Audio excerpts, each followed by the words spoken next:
Hi, everybody. Welcome back to our channel, our YouTube show, Making Light Two Humans Being. I'm Julie Hiert. With me, as always, is Kate Foggo. And here in this space, Kate and I are both intuitives. We're both soul-level animal communicators, and we are both soul-level intuitive coaches. But we're also both human. And so on this show, in this channel, we talk about being intuitive and dealing with human stuff while being intuitive and all the stuff that happens in between. So today's going to be a really good, I think, example of all of that. So I'm going to hand it over to Kate. Get us started. As I was talking, and you said what's been going on, you just think, I'm in Groundhog Day, like I can't. Same old shit, not even in a different party dress. 1 minute I'm fine, 1 minute I'm not. But as I said to you, I haven't even got round to editing last week's, but I seem to recall it was the same stuff. So it's all about trust. Mm-hmm. And wider issues of trust. So what I'm finding, and be interesting if I edit these two together to see is there any difference in my perspective this week than from last week, because from my humanness right now it's the same old shit that hasn't changed, and I'm getting it's like, have I learned nothing? Because a couple of weeks ago, before all this blew up about the cottages.com and the shed and all it, I was actually in a place where I was thinking, I think I'm stepping towards, just not giving a shit as much, or rather just trusting that what comes. And on the sort of, it's hard to articulate, but it felt like it's almost like I see a bigger piece of paper. I don't know why it's paper. On the sort of global landscape of my life, I feel calmer. But what's happening is it keeps poking through the paper, and these little things happen, like, we had the whole Tesco's incident. Okay, that's a few weeks ago now, but then there's a hot tub being frozen, then there's just that they're all little pockets of issues that come up and demand me being who I am, that I fix it, and I fix it by working it out and logically, and work very hard and stressing myself out about it. When it was firewood, then there was the log stores, logs were getting wet. All of these things I have managed to, they've either just resolved themselves, or I've managed to do something that's really, really quite simple, and then I go back into this peaceful state, and then it comes up again. And I don't believe the universe teaches us lessons per se. I think how law of attraction describes it is more, it's showing you what's going on. So it's teaching a lesson in that sense, but it's not the universe going, oh, Kate needs to learn this. It's the fact that I think the overarching thing for me is this being unsafe. So what the universe is doing is showing me all this evidence that I'm not. So every time something happens, oh fuck, can't get firework for love nor money in Scotland, what happens? The whole world's going to end. I'm, going to get guests, and there's no firewood, and we're all going to die, and that'll be the end of my business.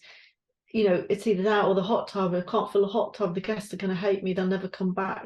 And now with if I go with these agents, if I let customers down, not only am I ruining my reputation, but there's also a financial penalty for that. So now it's just layering on this responsibility. So actually, when I say it like that, why the hell would I do it? But it's like,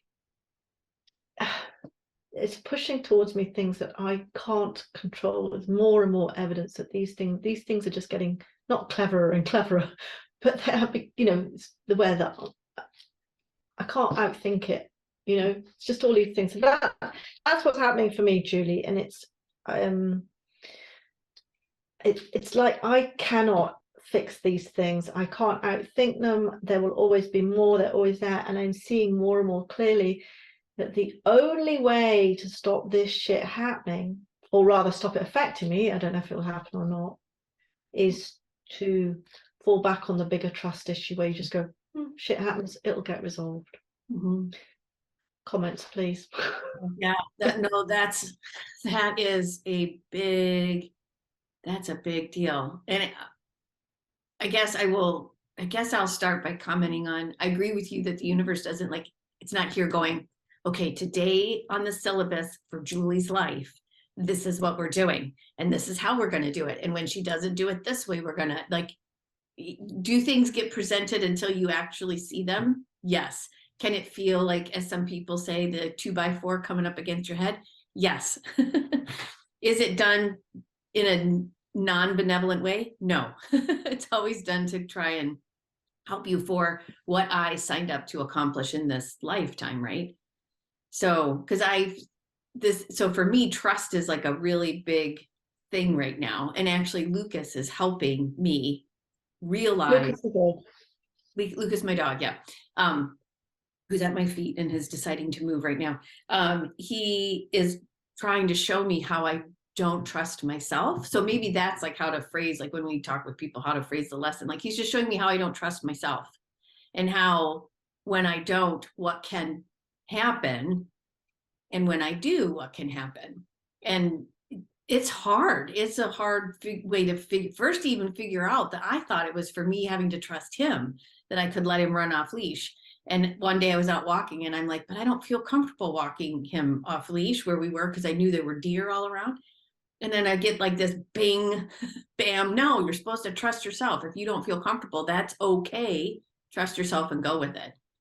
Oh, like that, duh, kind of a thing. And the needing to fix things in your particular stuff, I almost the guides were popping in and saying that attachment to the outcome, that, holding on, which that has been a big thing for me too. And I have a guide that all she was doing at first was just, she'd stand behind me.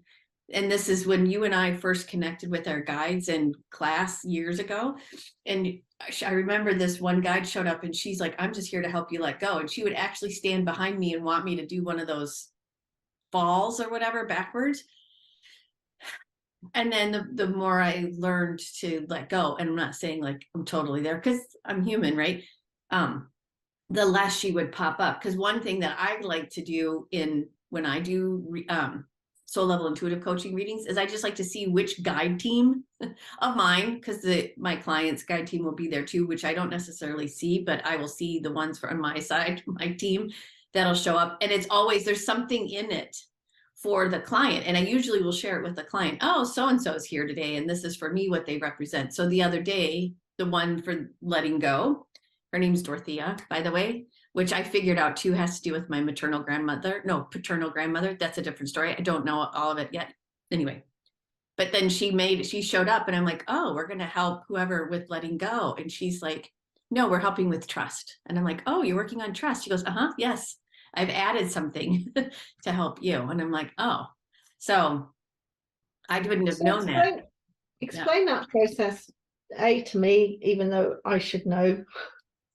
But for everybody else as well, the first thing, and I must admit, I don't know this, and I sort of brush over it because I don't think it matters, but I'm still curious. I just don't elaborate on it, obviously, because I don't want my clients to think I'm an idiot and I don't know this. I mean, I actually don't think it matters.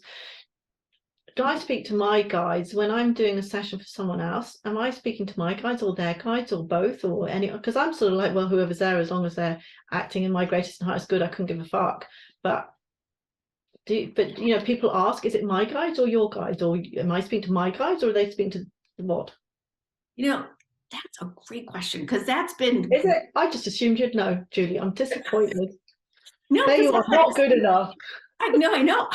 I've had the same question and I get different answers every time. Right. Okay. I have yet to ask directly Danielle, because whenever we're talking with her, that question doesn't appear, which then we don't need to know the answer. Do you know what I mean?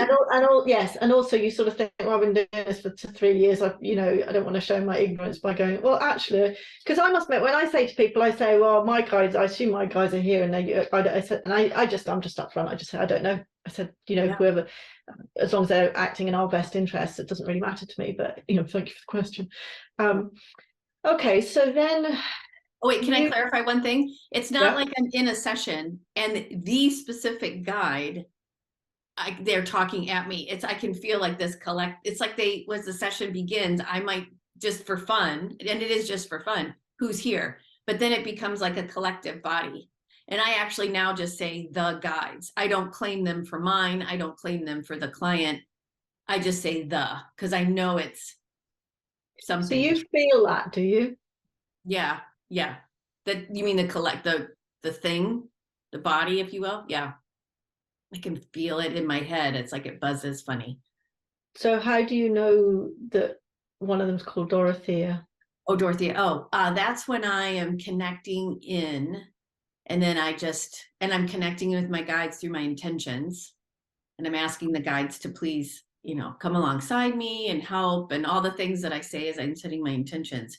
And then once I've done that, I'll just say, so I'm just kind of curious who's here. Who's here from my team? Who's here? And then they'll let me know. And then, but I knew when we were first connecting with our own guides and discovering our team way back when, that's when I learned names and how, for me, I see them as, I think you do too, right? You see them sometimes you see what they look like. I have done when I'm explicitly trying to do that. Yeah. But most of the time they're just there. Yeah. And I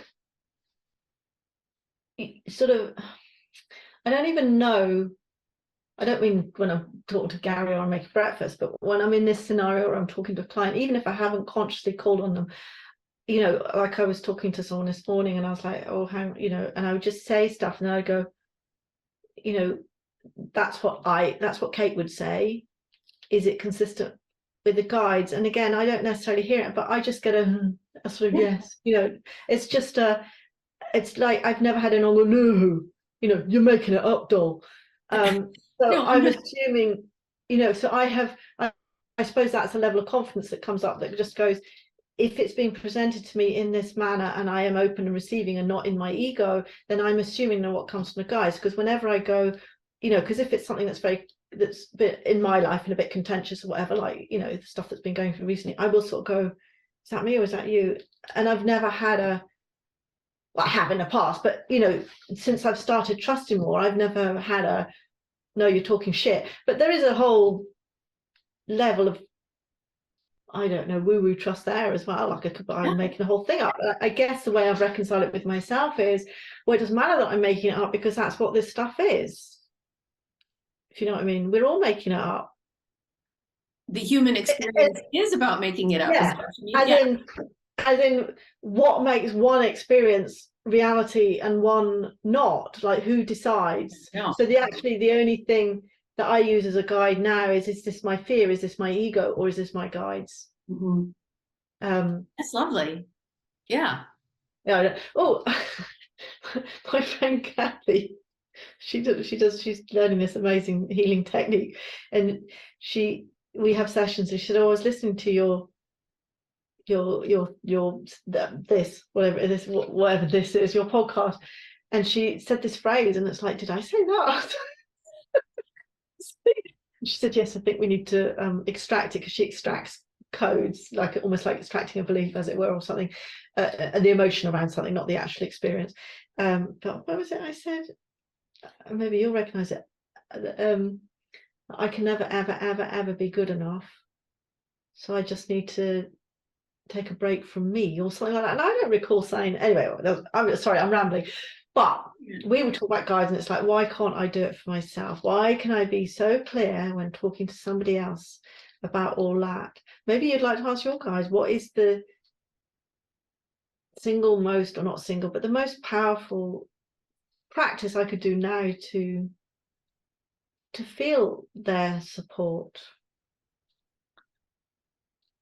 Well, there's three things that they say. The first thing is they've reminding me this whole time we've been talking that Danielle says we're not smart, we're intuitive. Meaning that we think that this is what's generating all this fabulousness. And I agree, and that's my point exactly, about we're all making it up. Yeah. True. Yeah. She's like, if you thought you were, I remember her, she said this to us throughout classes, but then she had a retreat in Costa Rica. And I remember doing like a live Instagram with someone that was at the retreat with her. And they were both talking how they both thought they were so brilliantly smart throughout their whole entire lives. And then as they began to tap into their intuitive abilities, they're like, oh, it's because I'm attached to the greater. Yeah, but that's what smartness is, really, isn't it? True. So there's that. The other thing, though, is that this idea of, so and this has been interesting for me too, because we interviewed Sally Heidke, the fabulous Sally Heidke, a couple weeks ago, and she is constantly talking with her guide. She's driving along, she's having these big long, I mean, the way that I envision it is that she's just having, it's just like she is seated at this council table and they're just having, Yeah, because she has really big, long intellectual and technical discussions with them. Yeah, agreed. yeah, everything. And because every time we have a conversation with her, because she's also in our book club, right? Every time she's like, well, did you ask your guys? Did you ask your guys? I'm like, no. No. I wouldn't, like, because I think of them and have from the beginning. It's softening a little bit in the beginning. I'd be like, they are the wise ones. And because I'm working on not worthy, I am not worthy to ask a simple question. And like I listened to Susan Lynn, the psychic medium, and she yelled at her guides. Danielle will yell at her guides too and go, no, I don't think I'm going to do that. Like she has, and I'm like, I would never question. No, I don't. I've never seen Danielle do that. I don't think my guides would. Oh, I've seen her go, no, no, no, no, no. I've seen her. Yeah. And she jokes about it too. But like, I don't know. Wait, does that make sense? Anyway, but it brings up like to me like this, oh my God, I have to do it in a certain way. It's almost like going back to, when I grew up in the Catholic Church, must pray this way, must count the rosary beads, or I don't even know all the things because I forgot it. But so I think that's how I have to talk to my guides. Sally and Danielle and the Susan Lynn too have shown me examples of like, no, you can have conversation, like discussions, discourse with them and ask them as much as you want. That's all they want to do, even the angels too. And I'm like, oh, I thought I had to figure out how to talk to them. I do get that. I don't think I've ever felt that I'm not. I think I get a lot of the I'm not good enough, but not that I'm not good enough to have guides, but just that I'm not good enough to access this information. It's not a feeling that I am not allowed to access it. It's just that I'm not clever enough or spiritual enough or whatever enough to do it. Well, that's interesting. Okay, what was it? You said 3 things. Yeah. So the one thing was letting go, just letting go and like enjoying it. And the third thing that I hear is believe. So it's like letting go and believing kind of go hand in hand. But to me, it's also the way they show it to me is you begin to let go and believe. It's almost like you let go and belief ramps up kind of a thing. Yeah. That's how they show me. And that is exactly what I see about the whole trust thing. Like in general, it's not just about guides, it's just about, so to put a physical example down, I don't worry about that. If I go with these cottages.com or whatever, and then something happens, which is always, the hot tub's not ready, or something goes wrong and I have to let them down, then there's a financial penalty, like, all these things can go wrong. And yet if I take a step back from it and go, but if I trust, and I remember saying this like about 5 years ago and thinking, that's brilliant, Kate. But if I trust that I am always safe, supported and protected and the universe is always going to provide for me, it doesn't matter that these things happen. And if I can stop, if I can just go, well, okay, it might freeze. I might let the gas down, but it's not going to kill me. And if there's a financial impact, I trust that I will manage it and I'm not going to be homeless because of it. And the irony being, if I do that, if I can get to that level of trust, this shit will stop happening. So, and it's like, or it will stop bothering you, or it will stop bothering you. Like they're triggering you. But also, I won't be attracting. Like the things might still happen, but if they do, they'll just seamlessly. You remember when you did the extreme self-care, and things would pop up, and then they would just take care of themselves. That's sort of what I mean. Is if you have that inherent trust that everything's going to be okay, then nothing matters, like nothing, because I'm sort of like, yeah, but what if it freezes and I can't fill a hot tub and the customers, and you go, well, so what? Okay, well, the customers might complain. Okay, so what? So they might not come back again. Okay, so what? So I'm never going to get any money. So what? So I'm going to starve to death. Yeah, but so what? The universe isn't going to let you starve to death. It's like, if you can, and I kept telling myself, do the so what game, but it doesn't work when you're in that. But actually on a wider, more general smooth. I keep getting this image of this. If I can just go, well, fuck me. I trust the universe is going to take care of me. I trust I will get the right information from my guides when I need it. I trust that if it freezes, that actually I won't happen to have guests in at that time, or if I do, a glass of hot water might fix it, or all these things would all just go away if you had no attachment to the outcome. Bingo, done it. Yeah. That was because you said that. I don't know if we actually said that on camera, did we? Uh-huh. I think so. It's all about the attachment to the outcome, because if this happens, then this will happen, and then that will happen, and then the other will happen. And if you want to take it to an even wider degree, if I believe that, okay, I have not yet managed to get my vibration into full abundance, that I'm happy with as much money as I have, but actually I haven't yet run out, so let's be happy with that. But if I believe that the universe will keep me ticking along at this level of abundance, and actually it doesn't, if cottages.com end up finding me, or there's some financial, all these things that I'm scared of, well, doesn't matter, because money will come from somewhere else. And it's like, if I have this inherent trust that I will always be taken care of, then even if I do get whacked with a fucking great financial penalty of something, it'll be like, well, something else will, it's that idea of just going, whatever, something will come up. Yeah. That's what I need to get to. That's I've been doing lately is it actually makes me laugh. I get I love this line. I love the phrase, I get my knickers in a twist, right? So I get all nervous and anxious about something. And then I realize, because that's a key step too, is, oh, I'm getting freaked out by something, and I'm not in control of this, and I can ask for help to the greater and higher good. I can ask friends for help, or I can talk with Kate about this. Like, I can do all these things, right? So, okay, so I do that. So first I'm aware that my knickers are in a twist. That is a huge step. And we don't give ourselves enough credit to at least be aware that we are freaking out, possibly unnecessarily so. Very much probably unnecessarily so. And then the second aspect of asking for help, that's another big thing. And then 3, believing that help will come. That is a big, big step. And now I forgot what was I going to say? Was I going to tell a story? Yeah, you're getting your knickers in a twist about something.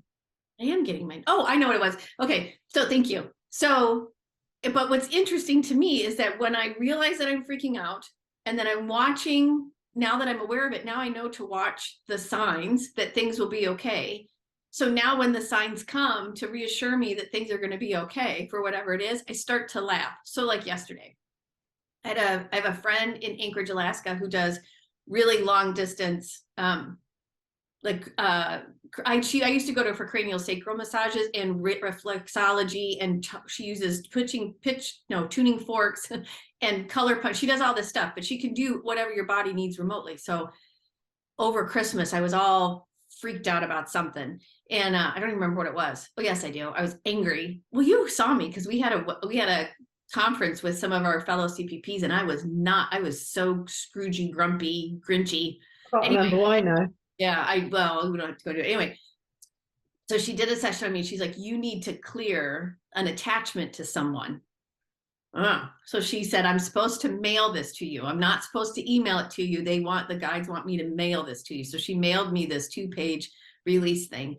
And then after I finally got it, then I had COVID. And so I didn't get to do it till yesterday. So I do the whole thing. I can feel it all. I can feel it working, super, super subtle, but I can feel it. But at the end of it, I'm like, and you're supposed to write the person's name in the thing on the sheet and all the places. So I had done that. And then at the end, I hear burn it. So, okay, it's January in Michigan, right? So, and it's windy. So I tried to go outside yesterday, and I think just like the movies, I'm going to hold these pieces of paper up, light a match, and flame, and all this stuff. No, I light it, goes out. Light it, goes out. I spent 10 matches because I can't do lighters because I have hyperhidrosis, so my hands sweat a lot. I can't, and plus I just can't grip a lighter. It's a thing. I don't know why. Whatever. Probably because You've just got the wrong lighter, Julie. I know. You don't want it goes that way instead of that way. Anyway. Then I don't want to buy them because like, what's the point? Like, it's just this whole thing. Anyway, so I'm out there and I'm like, damn it. So I'm like, screw it. So, and I'm all bundled up and Lucas is like, can we just go for a walk? Like, what the hell, Mom? So we go do the walk, we come back and I realized, okay, I'm going to have to do this in the backyard, which I didn't want to do because I wanted to burn it like away from property. But then I'm laughing like, okay, clearly I'm not doing this the way the universe wants me to do it.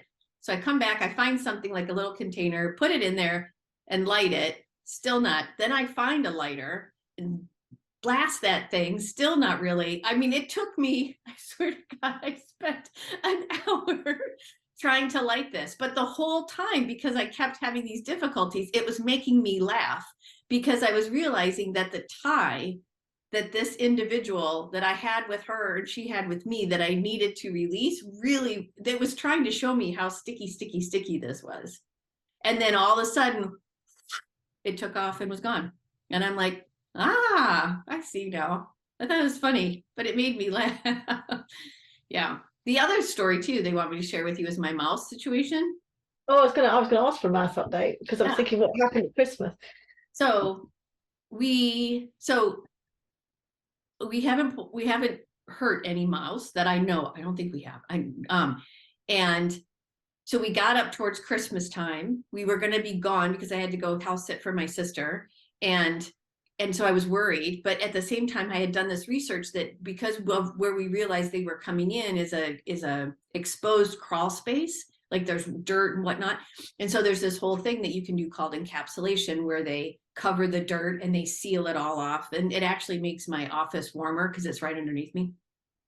So we spent the money, did the encapsulation, and then we left. And I thought, oh, if there's mice in the house, like they can't get out now. So anyway, so we come back and I find evidence of mice in places I wasn't expecting to find evidence of mice. So I cleaned all that up and then I watched to see, and I set out peppermint and I did out different things. And then I watched to see where I could find them. And I would find every now and then just like evidence of one mouse. And the only way I say this, because it was like a poopy here or a poopy there kind of a thing.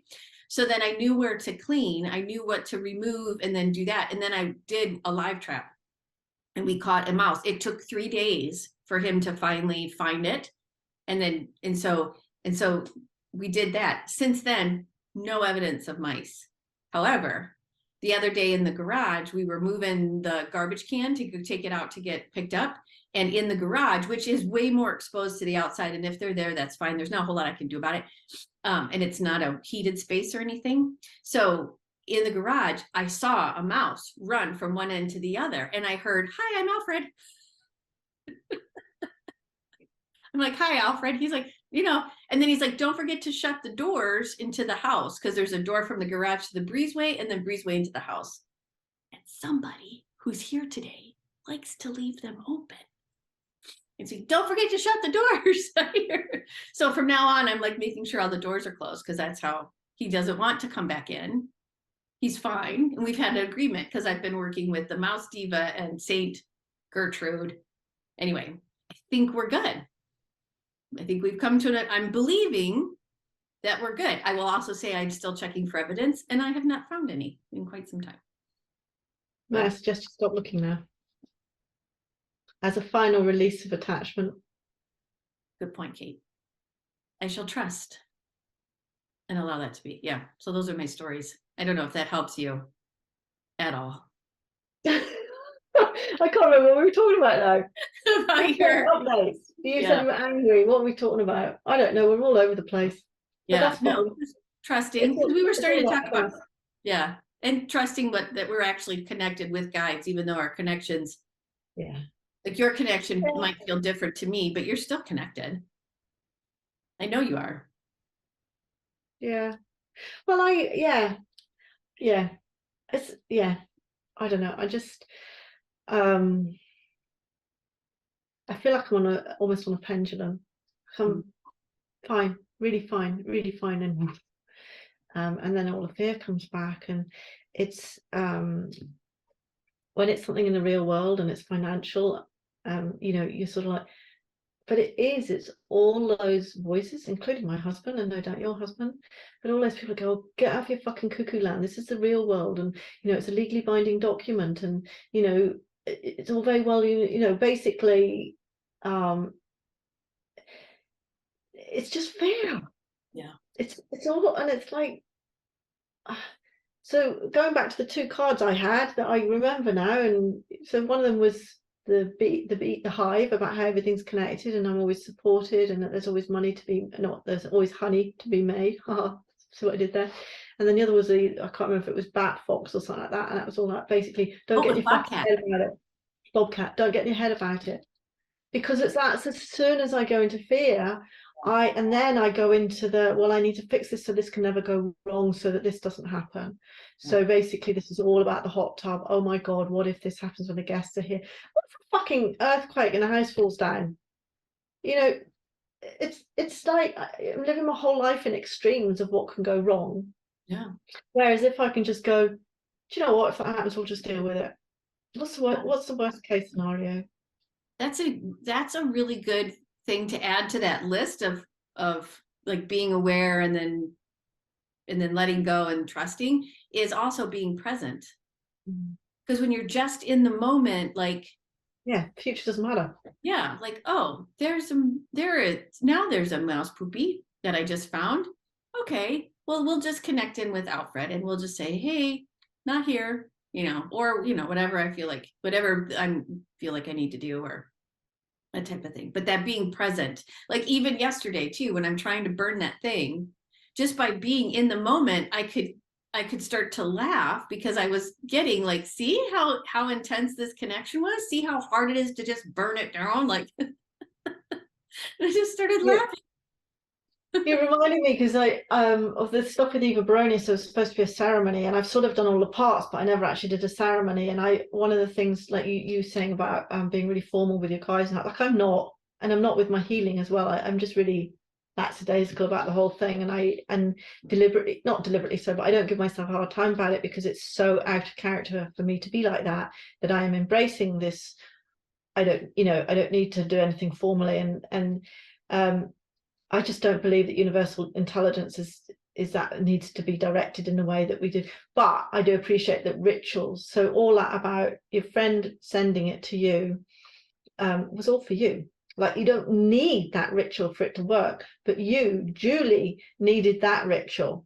You know, that's what it's about. It's like, because I was just thinking, oh my God, I never actually did that final ceremony of letting go, but I have done all the parts. Yeah. Maybe ask your guides if you actually need to do it. You may not need to, which is why you haven't done it.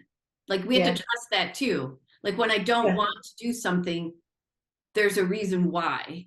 I have a feeling that I have taken the learnings of all of that experience and I'm actually putting them into practice now. Yeah. And I don't need a ceremony. But I will explicitly ask, and I think one thing I am going to try to do is actually just used to be really disciplined about doing certain things, and I'm not at the moment. But I think I'll go back to, like, even if it's half an hour trying to connect to my guides, or half an hour trying to live in my fantasy world. I didn't tell you about this, did I? Just basically, I think I did mention it, but Bella Vita, I think she calls hers. So it's having a fantasy world that you can go and live in, and you can pick and choose whatever you want and make it what you want. You can put Pinterest, you know, and take it as far as you want or as little as you want, but basically you only pick and choose the things you want there. Because I think for me, it might be easier for me to live in that space of so from a law of attraction perspective, if you can live in this beautiful place where everything goes your way and everything is the way you want it, and nothing can bother you, then that will manifest. But the problem is, in the real world, is like, oh, well, you know, the real world, the money, the actual, you know, fuck your woo-woo stuff, this is the real life. So if I'm worrying about something practical like ice or the hot tub or something, if I go into my fantasy world, it's not an issue.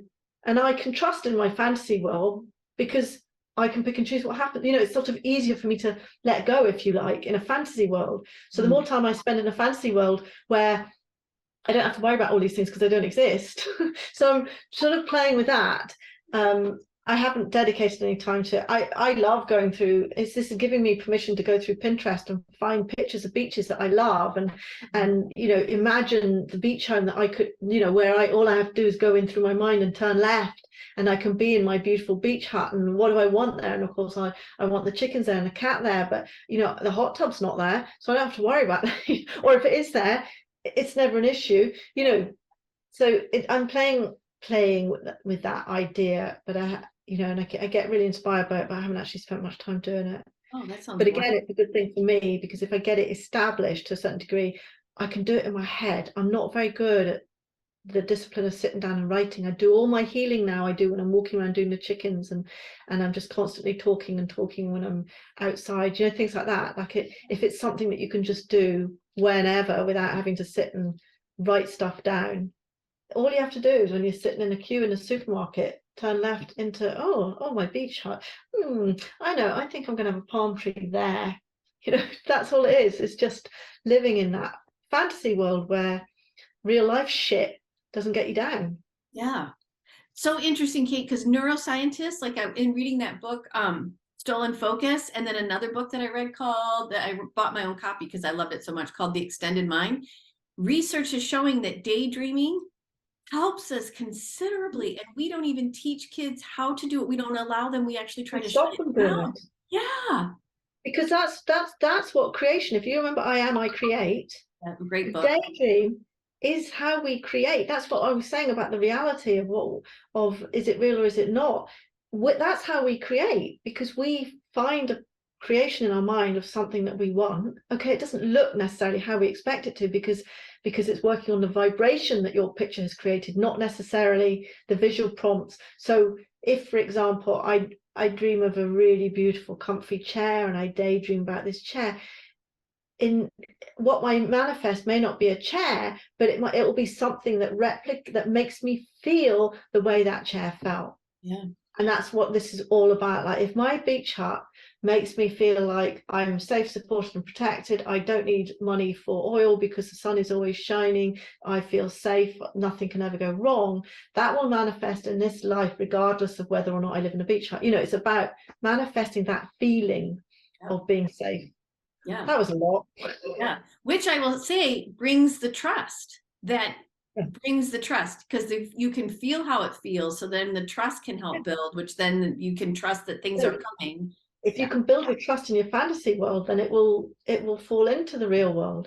And that's really where this is what I love about this fantasy thing. I know a lot of people think it's ridiculous, but I love the concept of it. I love the idea of it. It's so simple, because so many of us, like me, struggle with letting go of the reality. I don't have any problem imagining it in a different world. I have a problem imagining it in this house, in this home, but in my beach hut, in my head, I have no problem with that. I don't need to worry. You know, it's my logical brain can't fuck that up. Mm-hmm. That's the difference. It's like, because the issues that I have in real life, I choose that they don't go there. I don't know, I'm talking, but I get all inspired about it, because I think it's the key for me. And I think that, and this stuff with Eva Baronius is what is helping me to, I do feel on the whole, but I was about to say, and I've stopped myself, I was about to say, I feel a little aggrieved that I've lost it a little bit, but I haven't lost it. I just need to get back to it, because you can never go back. This and all this stuff with the cottages, and I think it's just helping me just flush out the stuff that I need to get rid of, this fear, because I can't control this. I can't control any of it. Can't control any of it, Julie, apart from how I feel. No. Can I tell one more story? I know So I've met this woman here in town that she also is intuitive. She does different modalities, but she hosted a vision board session on Saturday. Now, I don't ever allow myself to go and do these things, particularly on a day when Brad is also here. But this time I'm like, no, because actually I really like her, and I'm meeting people and all that. We've been doing this meditation practice and whatnot. Anyway, so I allowed myself to go. So just before this thing, the day before, I had seen her at the meditation thing. It got moved back by an hour, which was great, because then I got to sleep in. It was at her house instead of at some offsite cold office place. And then she's like, oh, and the price I charged you, I actually don't have to charge that much. So I'm going to give you money back. I'm like, what? Trifecta of awesomeness. So then I do the vision board and it's behind me. I'll share it with you, maybe another episode. But it was so much fun to play. We did this whole meditation and set our intention. The meditation itself, that was really kind of cool. But then to play with all the magazines and let the images come to me and the way that shaped up and it's already starting to work, I'm like floored. I'm having fun in the experience. I'm trusting it even more, which then lets me have more fun. Oh, it's fabulous. So, yeah. And that's the thing, because we still, even though however evolved we are, Julie, you and I believe that we should be sitting at our desks working really, really, really hard, and that's the only way we're ever going to get through this. In the same way as I need to fix every issue that could ever possibly be presented to me, I have to have a solution and an answer. And this, all it takes like that is, like, as you say, all it took was a couple of days of me in that space where I was going, I knew all this, but it's actually integrating it and actually being able to feel it. I need to feel it in here. This isn't doing it. This is creating the fucking hot tub problems. This can keep coming up with scenarios. I can never, ever contain the number of scenarios my brain can think up of things that can go wrong. They could all go wrong, or they could never happen, or I could stay in my fantasy beach world. I'm going to move on to the beach because it's, it's part of a fantasy, but when you realize you can have whatever you want, you think, oh, do I really want a beach? I think, and this actually takes me back to the doll's house thing, I would love a doll's house replica of this house and then just furnish it exactly how I wanted. Like if money was no issue, and it wouldn't be gaudy, I promise. But I wouldn't mind changing the kitchen, for example. It's a beautiful house, but it could be, I just think that would be so much fun. It'd be so much fun. But in my wee fantasy world, which I think will start to merge into my best version of this home, because she says, the more you do it, the more stuff will manifest. If it's stuff that you want, it's like, again, it's all about the feelings. It's not necessarily about replicating the image in your head. It's about replicating what that image represents to you. Anyway, so we'll see your vision board. We can talk about that next time if we remember. I think so. I think we should talk about that and what you're doing, because I just heard the phrase deja vu, because you're imagining all of this, and just wait, like who knows, tomorrow or 5 years from now, you're going to be like, oh, wait, I saw this. Yeah. But that's the whole point of like vision boards and stuff like that, although I don't think all of us really get it, because it's actually it's about getting into that feeling you got when you go, that's what's doing it. It's not the picture at the end of the day. It's like, what is that generate? Anyway, we're talking too much, right? I have to go and clean. No, we're not. This is lovely. Okay. So there you go. Loads. Well, we went from trust. So I think this is still about trust, and I think that's the name of this. Trust is a big issue. So everybody, maybe we've inspired you, maybe we haven't, maybe you think we're ridiculous. We don't know. Why don't you give us a comment or two? Subscribe first and then leave a nasty comment. No nasty comments. But we're really interested to hear what people have to say. Yeah. And any other subjects you'd like us to discuss, any comments you have, put them in the comments below. You can follow us here on YouTube. You can also follow us follow on YouTube down here. But you can also follow us on Facebook and Instagram, and you will get notified of new episodes. If you enjoyed this at all, as I say, please subscribe, but also share it with your friends, please. We really need 1 million subscribers by, I don't know, next week might be ambitious, but yes. But let's go. We need to update our visions. Yeah. So thank you very much. I am Kate Foggo. This is Julie Hurt. It has been our pleasure as always, and we'll see you next week. Okay. See you soon. And we're making light.